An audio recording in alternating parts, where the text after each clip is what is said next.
অতিথি পাশ থেকে দেখছেন মিস্টার আরিনুল হোসেন। আমরা আরিনুল হোসেনকে আমাদের মাঝে উপস্থিত হওয়ার জন্য অনেক অনেক ধন্যবাদ জানাচ্ছি।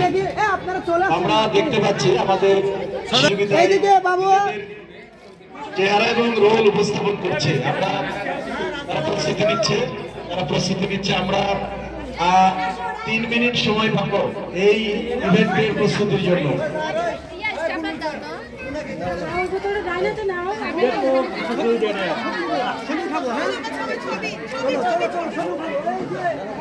অত্যন্ত চমৎকার লাগছে। শিশুদের চেয়ে মায়েদের মধ্যে অনুভূতি চমৎকার মনে হচ্ছে আর কি। তারা তাদের শিশুদেরকে সুন্দরভাবে সাজিয়েছে এবং এখন ফটো চলছে। ফটো সেশন চলছে। একটু দ্রুত পিছনে ফেলাচ্ছি। বাবা এদিকে, বাবা এদিকে, সবাই তাকাও।